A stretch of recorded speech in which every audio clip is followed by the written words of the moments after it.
আমার দোস্ত, আমার নওজোয়ান ভাই, হাদিসের মধ্যে আছে নবীজি সাল্লাল্লাহু আলাইহি সাল্লাম বলছেন, শেষ জামানায় আমার উম্মতের মধ্যে 3টা পাপ অধিক হবে।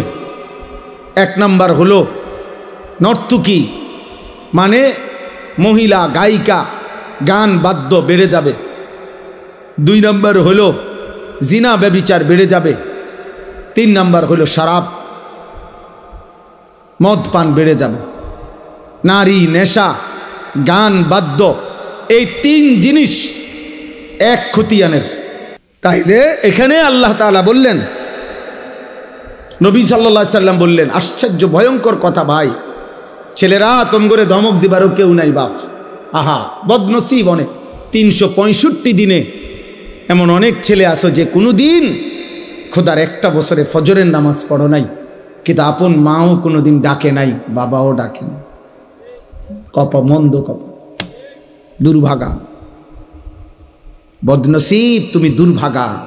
মা তোমাকে ভুলে গেছে, বাপ তোমাকে ভুলে গেছে, এই দেশ তোমাকে ভুলে গেছে, এই জাতি তোমাকে ভুলে গেছে।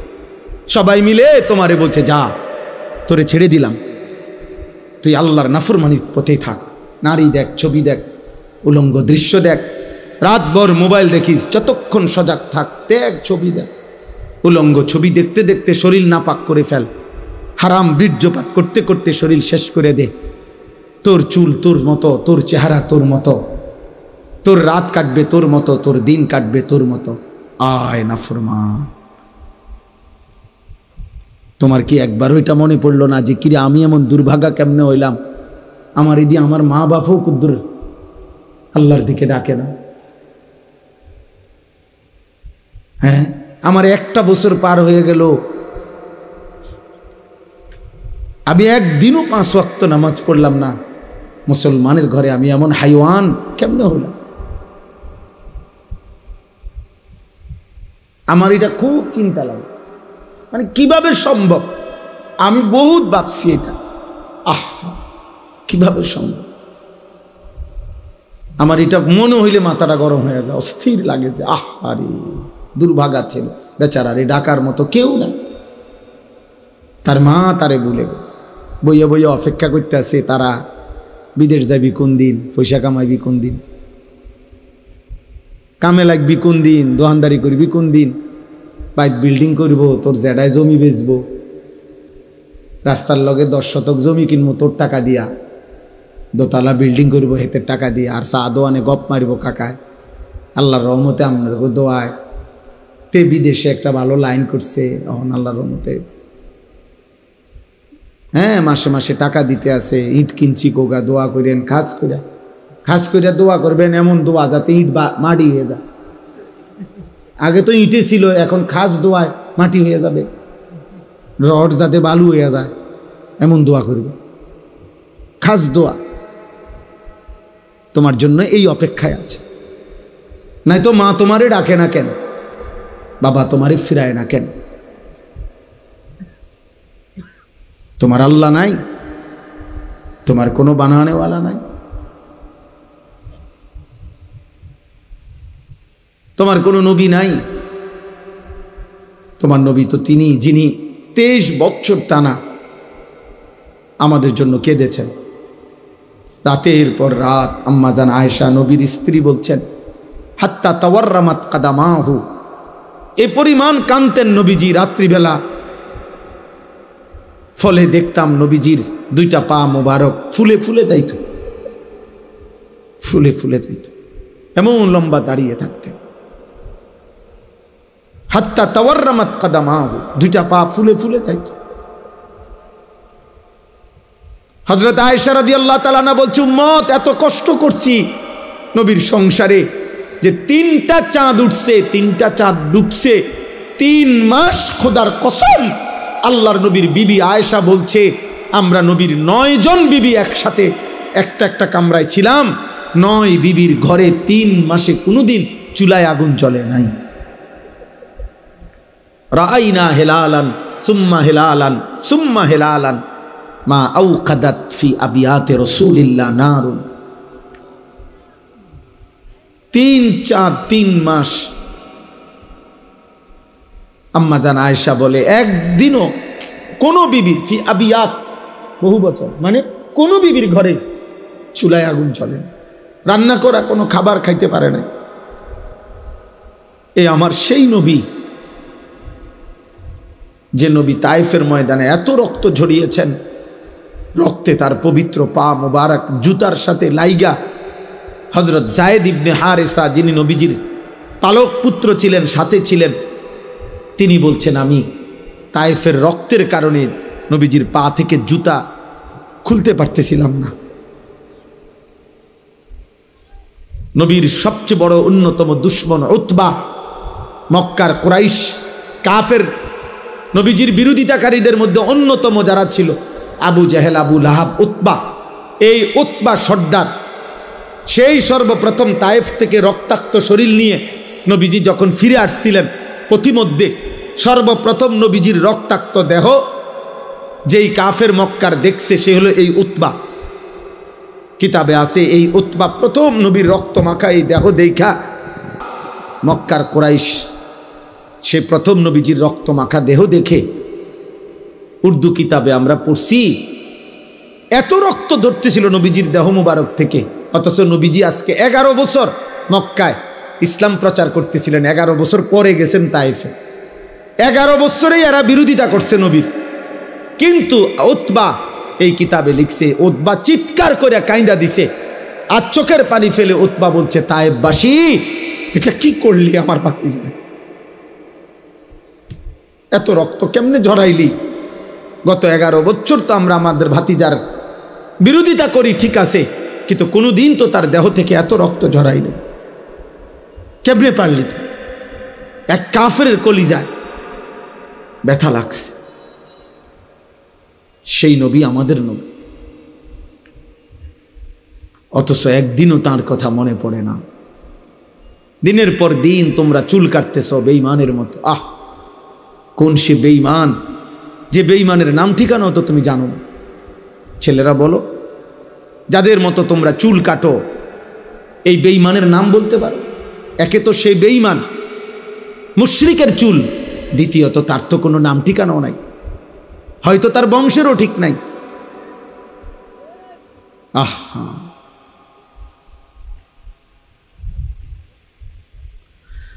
মানুষের লেবাস পোশাক, মানুষের চলাফেরা বেশভূষা, এর ভিত্তিতে তার আখলাকেরও প্রভাব। আরবিতে বলে আল আইনু মিরআতুল কলব, অন্তরের আয়না মানুষের চোখ। মানুষের বাহ্যিক বেশভূষা মানুষের দিলের হালাতও প্রমাণ করে। বাহ্যিক বেশভূষায় তা প্রমাণ করে তার অন্তরে কি আছে, অন্তরে কি আছে। আমি তো এটাই বললাম, চুল তোমার মুশরিকের মতো, লোকে বুঝবে, আখলাক তোমার জুনায়েদ বাগদাদির মতো, ঠিক না? কথা বলে না? লেবাস পোশাক তোমার মুশরিকের মতো, আর মানুষ ভাববে তোমার চাল চলন চরিত্র হইলেও বাইজিদ বোস্তামির মতো, নাকি? মানুষ বুঝে না, মানুষ বুঝে না বাপ। দিবানিশি তোমার এই মোবাইল নিয়ে অস্থিরতা, এর পরিণতি কি, বা তুমি কি করো লোকেরা বোঝে না।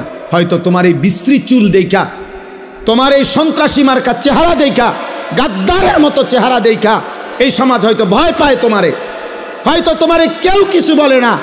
আরে অভিশপ্ত, তোর মা তোরে কিছু বলে না, তোর বাপ তোরে বলে না, কিন্তু কারো কলিজার ভিতরে তোমার প্রতি এক বিন্দু সম্মান নাই। সবাই তোমাকে ঘৃণা করে, ঘৃণা করে, ঘৃণা করে। বেনামাজিকে এই সমাজ ঘৃণা করে, বেহায়াকে এই সমাজ ঘৃণা করে, নারীর পিছনে যে হাঁটে তাকে মানুষ ঘৃণা করে, উলঙ্গ ছবি আর অস্থির দৃশ্য যে দেখে মানুষ তাকে ঘৃণা করে। আল্লাহর নবী বলছে, উম্মত, অন্ধকারের গুনাহ, রাতের গুনাহ, একাকিত্বের গুনাহ যদিও তুমি ভেবেছো কেউ দেখে নাই, রব্বে কাবার কসম, নবী বলছে আল্লাহ তো দেখছে, আর আল্লাহ তোমার চেহারায় দিনের আলোতে তা ফুটায় দেয়।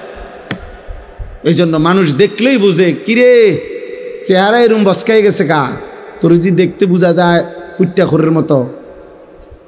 ঘটনা কিতা, কোনায় চলস, কি করস রে, কিতা রে? অথচ সে কিন্তু দেখে নাই তোমার একাকিত্বের গুনাহ, তোমার একাকিত্বের গুনাহ। তুমি হয়তো রাত জেগে দরজা বন্ধ করে হারাম ছবি দেখেছ, কিন্তু ঠিক এই চেহারার মধ্যে গুনার চিহ্ন বেশি। আবার আল্লাহর নবী বলছেন, যার নামাজ বেশি, সেজদা বেশি, মান কাসুরা সালাতুহু ফিল লাইল হাসুনা ওয়াজহুহু ফিন নাহার। সুবহানাল্লাহ। নবীজি বলছে, রাতের একাকিত্বে যার নামাজের পরিমাণ বেশি, তাহাজ্জুদের সেজদা, দিনের আলোয় আল্লাহ তার চেহারার উজ্জ্বলতা বাড়িয়ে দেন আরো বেশি, আরো বেশি বাড়িয়ে দেন, আরো বেশি বাড়িয়ে দেন। ইন্না নাশিআতাল লাইলি হিয়া আশাদ্দু ওয়াতআন ওয়া আকওয়ামু কিলা। আল্লাহ বলছে, রাত্রি জেগে আমার যে বান্দা তাহাজ্জুদ পড়ে, ফজর পড়ে, ঘুম থেকে জেগে এই সেজদা তাহাজ্জুদের, ফজরের, আল্লাহ তাআলা বলেন এর মাধ্যমেই তার অন্তরের হারাম চাহিদা, কুচাহিদা, মন্দ কামনা বাসনা, কুপ্রবৃত্তি সবচেয়ে বেশি দমন হয়। এজন্য প্রিয় যুবক, যদি কেউ একজনও এই বন্ধুর কথা বুঝে থাকো, এই ভাইয়ের কথা যদি মহব্বত করে শুনে থাকো, আমি অনুরোধ করলাম ফজরের নামাজ পড়ো, ইনশাআল্লাহ বরকত হবে, বরকত। বুজুর্গানে দিন বলছে, এই শেষ জামানার কোনো মুসলমান ফজরের নামাজ নিয়মিত পড়বে, ইনশাআল্লাহ ফজরের নামাজ পড়বে, একদিন ফজরের নামাজ পড়ে মাহাদির সাথে রওনা দিবে, আসরের ওয়াক্তেই মসজিদে আকসা দখল করে ইমানের পতাকা উড়াইয়া দিবে, ইনশাআল্লাহ। ইনশাআল্লাহ দাজ্জালের পতন হবে, ইহুদিদের পতন হবে, আর বাহিনী হবে ফজরের বাহিনী, ফজরের মুসল্লি, ফজরের মুসল্লি, ফজরের মুসল্লি। হ্যাঁ, এজন্য ফজরের মুসল্লি যারা মাহাদির সৈনিক, তারা ফজরের মুসল্লি যারা দাজ্জালের বিরুদ্ধে লড়বে, তারা ফজরের মুসল্লি যারা শেষ জামানায় ইমান রক্ষা করবে, তারা হারায় যাবে, আব্বা হারায় যাইবা, হারায় যাবে। নারী দেখতে দেখতে, ছবি দেখতে দেখতে, বেনামাজি জিন্দিগি দেখতে দেখতে, থাকতে থাকতে একদিন দাজ্জাল বের হইলে তুমি ইমান হেফাজত করতে পারতাম, তুমি বুঝতাই না, বুঝতাই না, কারণ মালিকের সাথে যত সম্পর্ক নাই। এক মানুষ, ভাত কম খাইলাম, দুনিয়া কম ভোগ করলাম, কিন্তু যদি আখিরাত হারাই তো সব হারাইলাম, যদি ঈমান হারায় তো সব হারাইলাম। আমার শায়েখ আল্লামা মুফতি মুশতাকুর নবী কাসিমি হুজুর বলেন, আল্লাহকে পেয়ে কেউ যদি গোটা দুনিয়াও না পায় সে কিছুই হারায়নি, আর আল্লাহকে না পেয়ে কেউ যদি গোটা দুনিয়া লক্ষবারও পায়, খোদার কসম সে কিছুই পায়নি। আল্লাহকে পেয়ে সব হারালেও কিছুই হারায় না, আল্লাহকে না পেয়ে সব পেলেও কিছুই পাওয়া হয় না। দুনিয়া হাজারবার মিললেও এটা আল্লাহর সন্তুষ্টির চিহ্ন না। এই দেখেন আল্লাহ কি বলে, 18 নম্বর পারা, 23 নম্বর সূরা, সূরায়ে মুমিনুন। এই সূরার মধ্যে আমি 8টা আয়াত পড়ছি। সূরায়ে মুমিনুনের 55 নম্বর আয়াত থেকে 62 নম্বর আয়াত পর্যন্ত। নওজোয়ান ভাই তোমাদেরকেও বললাম, বয়স্ক বাবা আপনাদেরকেও বললাম, সবাই মিলে দেখেন কি বলতেছেন। আমি আয়াহসাবুনা আন্নামা নুমিদ্দুহুম বিহি মিন মালিন ওয়া বানিন।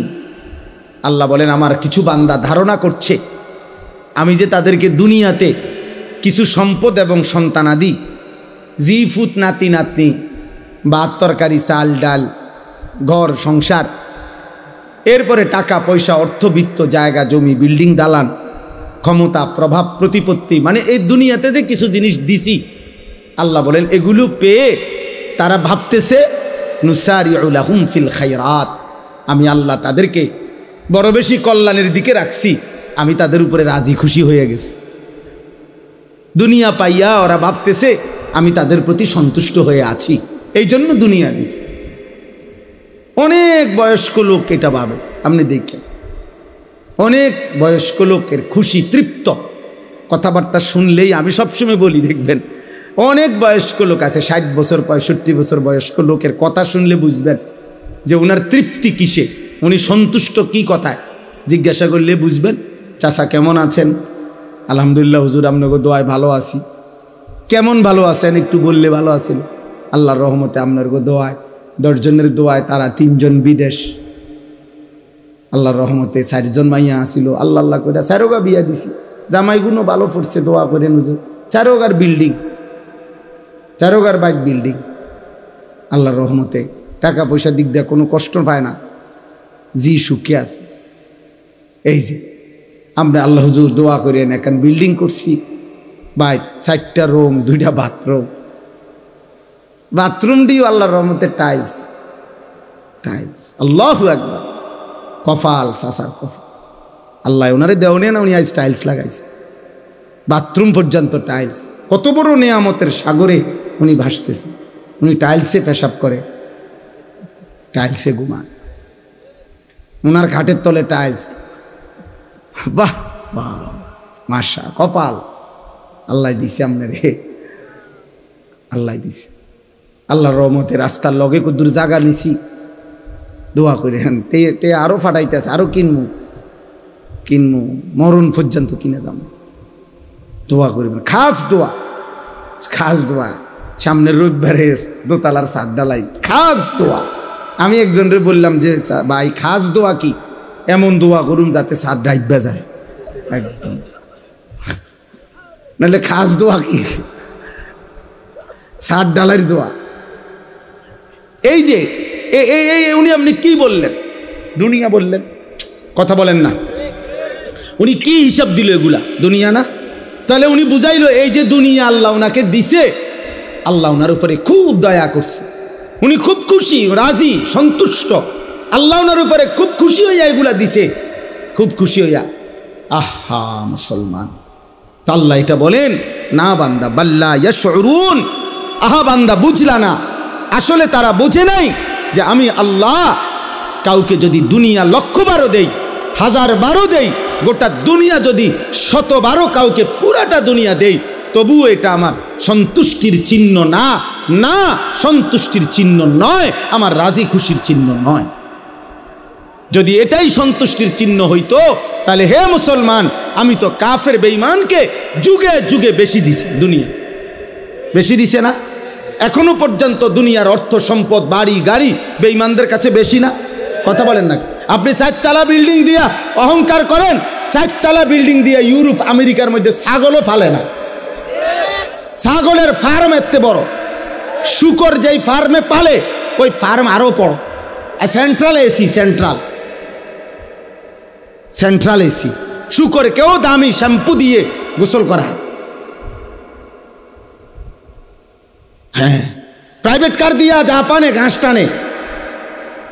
এ আমাদের যেসব ভদ্রলোকরা মনে করে প্রাইভেট কার চড়তেছি, এগুলা দিয়া জাপানে, ইউরোপে ঘাস টানে, ঘাস টানে।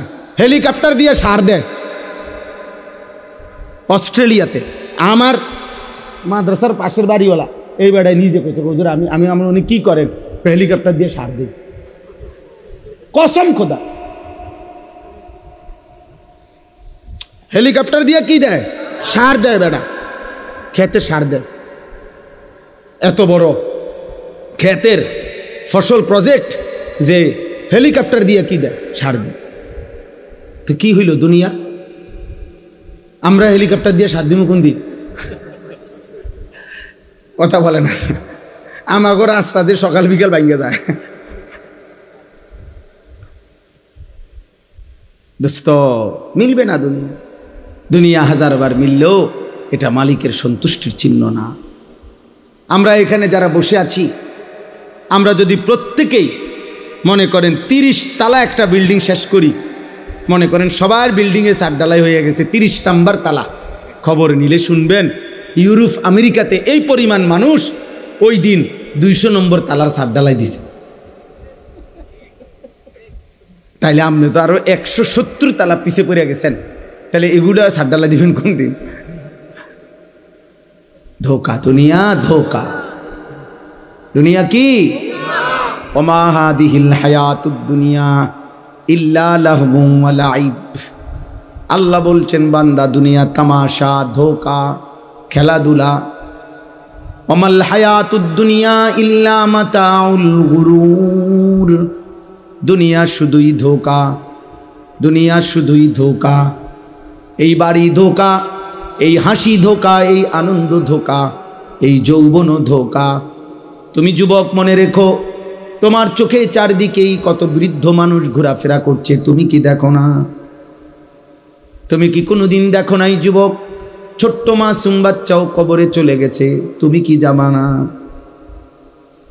ওয়ামিনকুম মান ইউতাওয়াফফা মিন ক্বাবলু, আল্লাহ বলেন বান্দা মনে রেখো আমি কিন্তু সকলকে বাচ্চা হিসাবে মায়ের পেট থেকে জন্ম দিয়ে আমি কিন্তু সবাইকে যুবক বানাই না, বৃদ্ধ বানাই না, তার আগেই অনেককে মৃত্যু দিয়ে ফেলি।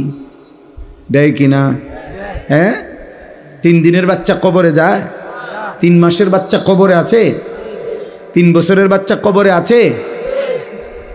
আমার বন্ধু মাওলানা মোতালেব হোসাইন সালিহি, বাংলাদেশের অন্যতম একজন আলেম, বক্তা, ওয়াইজ, ওর 1 মাসের বাচ্চা কবরে গেছে কয়দিন আগে, 1 মাস বয়সী বাচ্চা, মেয়ে বাচ্চা কবরে চলে গেছে, মারা গেছে। তাইলে আমার সমুদ্রের 3 দিনের বাচ্চা মারা গেছে। তাইলে এই জন্য বলি দুনিয়া 1000 বার পেলেও সবটাই ধোকা। এই আছে এই না, এই হাসে তোই কাঁদে, এই হাসে তোই কাঁদে। আমি একদিন কুমিল্লা ক্যান্টনমেন্টে এক ছেলেরে দেখছি, খুব সুন্দর মোটরসাইকেল দিয়ে সে ফাঁ করে ছাড়ছে। এখানে দেখছি খুব মৌজে আছে, কাবিলা পর্যন্ত গেছি, আমার গাড়িও পিছন দিয়ে গেছি, দেখছি মানুষের জট, দাঁড়াই এই কাংলা দিয়ে খবর দেখি এই ছেলেটাই আপনার কভার্ড ভ্যানের মধ্যে এমন জোরে বাড়ি দিছে, এই পাওটা আলগা হয়ে গেছে একদম। আমার চোখে দেখছি। আমি সিলেট আমার এক মাহফিলে এরকম আমারে আরও আগে মোটরসাইকেল দিয়ে নিতে গিয়ে ছেলে 2 মোটর, তারাই যারা নিতে আসছে ওদের একজনের মোটরসাইকেলে ধাক্কা লাগে আরেকজন পইরা 2টা দাঁত জাগাত পড়ে গেছে ভাঙ্গা। আমি কক্সবাজার দেখছি মহেশখালী মাহফিলে যাইতে সময় এই যুবক আমার নিষেধ করার পরেও মোটরসাইকেল দিয়ে নিতেছে, বারবার নিষেধ করছে, এর মধ্যে একটা ছেলে এই স্লিপ খাইয়া রাস্তার সাইডে পড়ে গেছে কোনোভাবেই। এই জন্য আমি এটা পছন্দ করি না। বর্তমান নওজোয়ান, আমি আমার শায়েখ আল্লামা মুফতি মুশতাকুর নবী কাসিমি হজরত সহ গত কয়েকদিন আগে সিলেট ছিলাম, একসাথে দুপুরবেলা আমরা একটা মোটরসাইকেলের শোরুম উদ্বোধন করছিলাম। তো ওইখানে বক্তব্য, সামান্য একটু বক্তব্য দিছিলাম, দিতে গিয়ে আমি বলছিলাম আপনাদের কাছে আমার অনুরোধ, কিশোর নওজোয়ানদের কাছে মোটরসাইকেল দিতে একটু সতর্ক হওয়া উচিত, যে বাস্তবিক অর্থে সে প্রয়োজনে নিচ্ছে না বিনা কারণে। কারণ কিশোর নওজোয়ান ছেলেদের বর্তমানে এই মোটরসাইকেলের এই অস্বাভাবিক দ্রুতগতির চলার কারণে প্রতিনিয়ত ওরা অ্যাক্সিডেন্ট হচ্ছে। আশ্চর্য হবেন, এই আমার বক্তব্যের 5 মিনিট পরে আমার পরে একজন বক্তব্য দিয়েছেন, উনি একটি প্রাইভেট মেডিকেল কলেজের চেয়ারম্যান, মেডিকেল কলেজের, উনি বক্তব্য দিয়ে সাথে সাথে এটা বললেন যে আমি এই হুজুরের কথার সাথে শতভাগ একমত। আমাদের এই মেডিকেল কলেজে প্রতিদিন যে পরিমাণ রুগী আইসিইউতে থাকে, তার 90% আইসিইউ রুগী সব নওজোয়ান মোটরসাইকেল বাইকে আহত। এই পরিমাণ অ্যাক্সিডেন্ট করে যে বাড়ির লগে লগে প্রথমেই আইসিইউতে ঢুকাইতে হয়। এই জন্য প্রিয় নওজোয়ান, কে দেখে তোমার মোটরসাইকেল? কে দেখে? কারে দেখাও? মানুষে দেখবার আগে তো তুমি এত জোরে ছাড়ছো, বেটা তো দেখবার আগেই তুমি গেছো গা লালমাই ফার হইয়া, বাগমারা ফার হইয়া। তুমি যদি জাগাত এটারে ভালো করে দেখাইতা, বলে আপনার মনোযোগ দিয়ে দেখেন আমি এটা কি মারাত্মক চালাইতারি, তাইলে না লোকটা বুঝলো হইলে। এটা অসভ্যতা, এটা অসভ্যতা, নিজেকে নিজে ধ্বংসের দিকে ঠেলে দেওয়া, এটা মূর্খতা ছাড়া আর কিচ্ছু না। বোকামি বাবা, বোকামি। আমি বললাম বন্ধু, এটা বোকামি। নিজেকে ধ্বংস করা, নিজের আখলাক ধ্বংস করো না, নিজের জীবন ধ্বংস করো না। এই মোবাইলের নারী দেখা, অশ্লীল ছবি দেখা, এটা ধোঁকা, এটা ধোঁকা। ওই নারী প্রকৃত অর্থে নারী না। তুমি মোবাইলে যাকে দেখছো সে তোমার ওই নারী না, ওইটা তোমার নারীর ছায়া, ও তো চলে গেছে অন্যখানে, ও এখানে নাই। তুমি শুধু ছায়া দেখে দেখে নিজের হাত নিজের লজ্জাস্থানে নাপাক ব্যবহার করে নিজের চরিত্র শেষ করলা, আখলাক শেষ করলা, শরীরের যৌবনের শক্তিটা নষ্ট করলা, আখিরাতটাও বরবাদ করলা। ও ছায়া, ছায়া, ও ধোকা, ও ধোকা, ধোকা। 3 বছর পরেও যদি কোনো নর্তকী দেখে দেখে যারা চরিত্র নষ্ট করছো, তুমি কোনোদিন তার কাছে যাইয়া বইল, তোমারে রাতভর দেখতে দেখতে আজকে আমার শরীরটা শুকাইয়া শেষ, তুমি আমারে একটু ভালোবাসা দাও। তখন ওই নর্তকী বলবে, দয়া করে প্লিজ একটু ঘুরে দাঁড়াও, একটু ঘুরে দাঁড়াও। যখন তুমি ঘুরে দাঁড়াবা তো ফাঁসাতে একটা লাথি দিব তোমার দিন। বলবে, অপদার্থ, আমি তোর জন্য সাজি নাই, আমি টাকার জন্য সাজছি। তুই কেন নষ্ট হলি? তুই কেন নষ্ট হইলি? আমি তো তোর জন্য সাজি নাই, আমি টাকার জন্য সাজছি। অথচ 3 দিন আমার মাদ্রাসায় এক ছেলে গত আগস্ট মাসের 5-6, আমি উদাহরণ দিচ্ছি, 5, 6, 7 গত আগস্ট মাসে আমার মাদ্রাসায় 3 দিনের কিশোর যুবকদের জন্য, স্কুল কলেজ ইউনিভার্সিটির ছাত্রদের জন্য আমরা 3 দিন প্রশিক্ষণ করছিলাম। ওযু, নামাজ, সূরা, কেরাত, দোয়া, কালাম, পাক নাফাক, ইমান, আকিদার উপরে 3 দিন তাদেরকে শেখানো হয়েছিল। উস্তাদরা, আমরা নিজেরা থাইকা, আমার শায়েখ হজরত নিজে গেছেন। তো ওই 3 দিনের কোর্সে 3 দিন মাত্র ওযু নামাজ শিখছে একটা ছেলে আমাদের এখানে। ওই ছেলে গত কয়েকদিন আগে বাড়িতে স্বাভাবিকভাবে ফেনীতে ইন্তেকাল করছে। গতকালকে আমি নিজে গিয়া ফেনী মাহফিলের আগে তার কবর জিয়ারত করে তারপরে মাহফিলে গেছি। ও মার কাছে বলছে, আইসা তার মার কাছে, মায় খবর পাঠাইছে আরেক ছেলেকে দিয়া যে হুজুর রে বইলেন আমার এই ছেলে মৃত্যুর আগে অসুস্থ ছিল, মৃত্যুর আগে 1 সপ্তাহ প্রায় দিন তারে মারে এটা বলছে, মা হাসলেও মরে যাবেন, কাঁদলেও মরে যাবেন, সুখে থাকলেও মরে যাবেন, দুঃখে থাকলেও মরে যাবেন। তো মায় বলছে, ফুত এই কথা তুই কাঁদতে শুনছ? এ তো আমার নাম বলছে, কয় হুজুরে কইছে। এরপরেই সপ্তাহখানিকের মাথায় মরে গেছে। এজন্য দুস্থ মরে যাইবা, এক অনিবার্য বাস্তবতা, মৃত্যু থামাই দিবে। এই হাসি, এই আনন্দ, এই উল্লাস, এই মাতলামি, এই নেশা, এই নারী, এই ছবি, এই অহংকার, এই বড়াই, এই যৌবনের উদ্দামতা সব থামাই দিবে, সব থামাই দিবে। হযরত ওমর ইবনে আব্দুল আজিজ বিশ্ববিখ্যাত তাবেঈ ছিলেন, ইসলামের 5ম খলিফা ছিলেন। তিনি মাঝে মাঝে কবরস্থানে, নিজ পারিবারিক কবরস্থানে দাঁড়িয়ে, আমরা কিতাবে পড়ছি, কবরস্থানে দাঁড়াইয়া উনি কবরকে ডাক দিতেন আর বলতেন, হে কবর, মাজা ফাআলতা বিল আহিব্বা, হে কবর, আমার আত্মীয় স্বজনের সাথে, আমার প্রিয়জনদের সাথে তুমি কি করেছ? আমার চাচারে তোমারে কবর দিছিলাম, আমার চাচার এখন কি খবর বলো? আমার জ্যাঠা তোমার কবরে আছে, আমার বাবা, আমার চাচাতো ভাই, আমার স্বজনরা এই কবরে আছে, হে কবর তুমি বলো আমার আপনজনদের সাথে তুমি কি করেছ? হযরত ওমর ইবনে আব্দুল আজিজ কাঁদতেন আর চোখের পানি ফেলতে ফেলতে তার সাথীদেরকে, যারা তার সাথে থাকতো, ওনাদেরকে বলতেন, জানো কবর আমারে কি বলে? তো বলতো, কবর আমাকে বলে, ওমর ইবনে আব্দুল আজিজ, তোর আপনজনের প্রত্যেকের চোখ, নাক, কান, হাত, পাও, শরীরের প্রতিটা অঙ্গ খুলে খুলে আমি মাটির সাথে মিশাই দিছি। 3 বছর আগে রেখে যাওয়া তোর চাচারে কবর থেকে খুলে দেখ, নাই, আমি সমান করে ফেলছি। আমি তোর আপনজনদেরকে মাটির সাথে মিশাইয়া দিছি। আমার মাটি আমি আমার সাথে মিশাই নিছি। মাটি থেকে তৈরি না আমরা, কথা বলে না কেন? তো মাটি যেন বলে, আমার মাটি আমার সাথে আমি কি করে নিছি? মিশাই নিছি, মিশাই নিছি। এজন্য দোস্ত, এক অনিবার্য সত্য, চূড়ান্ত বাস্তবতা, এক চিরন্তন সত্য, তুমি মরে যাবা, আমিও মরে যাব, বাবারাও মরে যাবেন, মায়েরাও মরে যাবেন, পর্দার আড়ালের বোন আপনিও মরে যাবেন। এজন্য অভিভাবক যারা আছেন, ছেলেকে ফিরান, মেয়েকে ফিরান, স্ত্রীকে ফিরান। একজন বাবা মায়ের প্রধান পরিচয়, যদি সে মুসলিম হয়, মুসলিম অভিভাবকের প্রথম পরিচয়, তিনি তার অধীনস্থদেরকে ঈমান আমলের উপরে আখিরাতের উপরে রাখার সর্বোচ্চ চেষ্টা করবেন। এটা হলো মূল বিষয়। আপনি বলেন যে আপনি হুজুর আমি বলছি অনেকবার নামাজ পড়ে না, তাহলে আপনি যে আজকে এতবার বলার পরে যে ছেলে আল্লাহকে সেজদা দেয় না, আপনি তার জন্য সুদে টাকা নিয়ে বিদেশ পাঠান কেন? আপনি এমন নাফরমানের জন্য কিস্তি নিলেন কেন? আপনি এই নাফরমানের জন্য হারাম রোজগার করলেন কেন? তাইলে আপনি তো তারও বরবাদ করলেন, নিজেও বরবাদ হইলেন।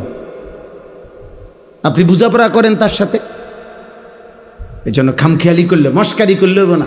আখেরাত আমার কাছে হিসাব না, আল্লাহর কাছে। আখেরাত ওই মৌলানা সাহেবের কাছে হিসাব না, আখেরাত ইমাম সাহেবের কাছে। হুজুর কন তো বুঝি দ আমরা লেগেই তো কন করলে তো বালাই, আসলে তো মানলে ভালো আছে। আলাপ করে হেবাটা জিমা কাকা, এসব জিমানি হাসরের ময়দানে যখন টাঙ্গাইয়া ফিটবো, হ্যাঁ আপনার জিমানি যাইব গা, আপনার এসব কুয়ানি কিচ্ছু থাকবে না। আপনি কুয়ান কেন? আপনার স্ত্রী সন্তানের ইমান, আমল, সেজদা, নামাজ, বন্দিগি, আল্লাহর কসম এটা আপনার দায়িত্ব, আপনার জিম্মাদারি। আপনি বুঝাপড়া করেন, আপনি বুঝাপড়া আপনি পারবেন। আল্লাহ তাআলা বান্দার সাধ্যের অতিরিক্ত কোনো বিধান চাপিয়ে দেন নাই। এই যে আমি এখন শুনাইতেছি, এই শেষ আমার। আল্লাহ তাআলা বলেন, অতএব হাজারবার দুনিয়া দিলেও আমি সন্তুষ্ট, এটা প্রমাণ করে না। এই কথাটা বুঝছেন কিনা বলেন? তাহলে দুনিয়া প্রাপ্তি আল্লাহর সন্তুষ্টি? কথা বলেন। দুনিয়া পেলে আল্লাহ সন্তুষ্ট বুঝায় না। তাহলে আল্লাহ সন্তুষ্ট কিসে? আল্লাহ বলেন, আমি বলছি শুনেন, ইন্নাল্লাযীনা হুম মিন খাশিয়াতি রাব্বিহিম মুশফিকুন। এক নাম্বার, হৃদয়ে যার আল্লাহর ভয়ে কাঁপতে থাকে, হৃদয়ে যার আল্লাহর ভয়ে কাঁপে, আল্লাহ বলেন আমি তার প্রতি সন্তুষ্ট। তাহলে এক নাম্বার, হৃদয়ে যার কার ভয়? আল্লাহর ভয়। আল্লাহ, আমার আল্লাহর সামনে আমাকে যাইতে হবে। ওয়া আম্মা মান খাফা মাকামা রাব্বিহি ওয়া নাহান নাফসা আনিল হাওয়া ফাইন্নাল জান্নাতা হিয়াল মাওয়া। আল্লাহ বলেন আল্লাহর সামনে দাঁড়াইতে হবে। এই ভয় যে করে, গুনাহ ছেড়ে দেয়, নিশ্চিত জান্নাত তার ঠিকানা। আল্লাহ কোরআনে বলেন, ওয়ালিমান খাফা মাকামা রাব্বিহি জান্নাতান। যে আমি আল্লাহকে ভয় করে, আমার ভয় যার কলিজায় থাকে, আমি আল্লাহ ওয়াদা দিলাম তারে আমি 2টা জান্নাত দেব। তার মানে তারে আমি দ্বিগুণ নিয়ামত দেব, দ্বিগুণ জান্নাত দেব। আল্লাহ আমাদেরকে তৌফিক দান করে। ওয়াল্লাযীনা হুম বিআয়াতি রাব্বিহিম ইউমিনুন। 2 নাম্বার, আল্লাহ তাআলা বলেন আল্লাহ পাকের সমস্ত আয়াত, সমস্ত আহকাম, কোরআনের সমস্ত বিধান, নবীর সমস্ত তরিকা, আল্লাহর সমস্ত বিধানগুলোকে যে সর্বান্তকরণে মেনে নিচ্ছে, গ্রহণ করছে, ঈমান রাখছে, পালন করছে, আল্লাহ তাদের প্রতি সন্তুষ্ট হয়ে আছে। 3 নাম্বার, ওয়াল্লাযীনা হুম বিরাব্বিহিম লা ইউশরিকুন। কোন অবস্থাতেই যারা আল্লাহর সাথে শিরিক করে না, এক বিন্দু, তাদের প্রতি আল্লাহ সন্তুষ্ট হয়ে আছে। 4 নাম্বার, ওয়াল্লাযীনা ইউতুনা মা আতাউ। সুবহানাল্লাহ। আল্লাহ বলেন যারা আল্লাহর দেওয়া সমস্ত নিয়ামত, সমস্ত নিয়ামত, শরীর, স্বাস্থ্য, জীবন, যৌবন, সুস্থতা, অর্থ, সম্পদ, স্ত্রী, সন্তান, ছেলে মেয়ে, বাজার, ব্যবসা, আয়, রোজগার, বাড়ি, জমি, বিল্ডিং, দালান, ক্ষমতা, প্রভাব, প্রতিপত্তি, যা আল্লাহ দিছেন, ইউতুনা মা আতাও, সব কিছু আল্লাহর পথে ব্যয় করে, আল্লাহর হুকুম মতে ব্যয় করে, আল্লাহ আল্লাহর রসুলের বিধান মতে ব্যবহার করে। আল্লাহ বলেন ওয়াকুলুবুহুম ওয়াজিলাতুন আন্নাহুম ইলা রাব্বিহিম রাজিউন। এই 4টি কাজ করে। 1, আল্লাহকে ভয় করে। 2, আল্লাহর সব কথা মেনে নেয়। 3, আল্লাহর সাথে শিরিক করে না। 4, আল্লাহর দেওয়া সব নিয়ামত আল্লাহর হুকুম মতেই ব্যবহার করে, ব্যয় করে।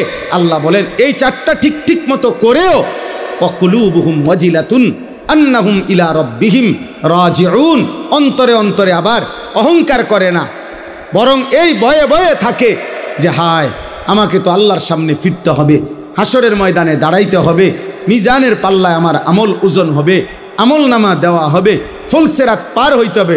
হায় আমার জানি কি হয়, আমি পারবো কিনা, আমার নেকি বাড়বে কিনা, আমল নামা ডান হাতে দিবে কিনা, ফুলসিরাত পার হইতে পারবো কিনা, এই ভয়ে ভয়ে যে জীবন কাটায়, উলাইকা ইউসারিউনা ফিল খায়রাত ওয়া হুম লাহা সাবিকুন, আল্লাহ বলে তারাই কল্যাণের পথে দ্রুত গতিতে এগিয়ে যাচ্ছে এবং জান্নাতের পথে পৌঁছেই গেছে। তারা যেন জান্নাতের দুয়ারে ঢুকে গেছে, এবার ফেরেশতা দরজা খুললেই জান্নাত। শেষ কথা হইল ওয়ালা নুকাল্লিফু নাফসান ইল্লা বুসআহা, আল্লাহ বলেন বান্দা তুমি ঘাবড়াইও না, ছোট কিংবা বড়, সুস্থ কিংবা অসুস্থ, দুর্বল কিংবা সবল, জওয়ান কিংবা বৃদ্ধ, ধনী কিংবা গরিব, শিক্ষিত কিংবা অশিক্ষিত, সকলেই আমার বিধান মানতে পারবা। কেন? ওয়ালা নুকাল্লিফু নাফসান ইল্লা বুসআহা, কাউকেই আমি আল্লাহ তার সাধ্যের অতিরিক্ত কোনো বিধান চাপিয়ে দেই, বিধান চাপিয়ে দেই নাই। আল্লাহ তাআলা বলেন ওয়ালাদাইনা কিতাবুন ইয়ানতিকু বিল হক ওয়া হুম লা ইউজলামুন। তাইলে এক নাম্বার হলো সাধ্যের অতিরিক্ত কোনো বিধান আমি আল্লাহ দেই নাই। দুই নাম্বার, কেউ ফাঁকি দিবারও কোনো সুযোগ নাই। প্রত্যেকের আমল নামা আমি আল্লাহর পক্ষ থেকে আমার ফেরেশতারা লিপিবদ্ধ করছে। ওই আমল নামাই কিয়ামতের দিন তোমার জন্য কথা বলবে, তোমার নেকিও শোনাবে, তোমার গুনাহও শোনাবে। একটা নেকিও কম হবে না, একটা গুনাহও বেশি হবে না। অতএব বান্দা তুমি তোমার আমল নামা হিসাবেই হাসরের ময়দানে প্রতিদান পাবে, হয় জান্নাত নয় জাহান্নাম। তোমার জিন্দিগি, তোমার আমল, তোমার রাত, তোমার দিন, তোমার সকাল, তোমার দুপুর দিয়েই তোমার আখেরাত তুমি সাজাও। অতএব আমার শেষ কথা, প্রিয় কিশোর নওজোয়ান, আমি অনুরোধ করছি দোস্ত, হযরত মাওলানা কষ্ট করে এসেছেন, মেহেরবানি করে আল্লাহর ওয়াস্তে এমন একটা সুন্দর পরিবেশ নষ্ট করো না বাপ, দয়া করে অনুরোধ করছি, আমি অনুরোধ করছি, উঠাউঠি হুড়াহুড়ি করো না, কেউ হুড়াহুড়ি করো না, কাউরে আমারেও না, কাউরে কষ্ট দিও না। দয়া করে মুসাফা করার জন্য ঠেলাঠেলি ধাক্কাধাক্কি করলে হবে না। আমি মুসাফা করব না কারোর সাথে, কোনোভাবেই না। আমি অনুরোধ করছি সবাই মিলে মহব্বতের সাথে বসে আল্লাহর কথা শুনতে থাকেন। আর কিশোর নওজোয়ান ভাই, আমার আবারও অনুরোধ করছি, তুমি যদি আমার কোনো উপকারে না আসো, এই দেশ, এই জাতি, এই পৃথিবী, এই জগৎ, এই সংসারের কোনো কল্যাণে যদি তুমি নাই আসো, কিছু যদি না করো, নিজের ক্ষতি করো না। তো আগার মেয়েরা নিহি বনতা না বন আপনা তো বন, নিজের ভালো করো বাপ। এই গুনাহ তোমারে শেষ করে দিবে। এই নারী, ছবি, এই গান, বাদ্য, এই অশ্লীলতা, এই জিনা, ব্যভিচার, মদ, জুয়া, এই অসৎ বন্ধুদের আড্ডা, হারাম মেয়ের সম্পর্ক তোমারে শেষ করে দিবে। অতএব দয়া করে ইনসাফ করো নিজের উপরে, নিজের আখলাক, নিজের চরিত্র হেফাজত করো, আখেরাতের ফিকির করো। দুনিয়াও তোমারে স্মরণ করবে, আখেরাতে মহান আল্লাহও জান্নাত দিয়ে দেবে। আল্লাহ আমাদেরকে তৌফিক দেন। আজকের এই মুবারক মাহফিল আল্লাহ কবুল করেন। আমিন। সুবহানাল্লাহি ওয়া বিহামদিহি।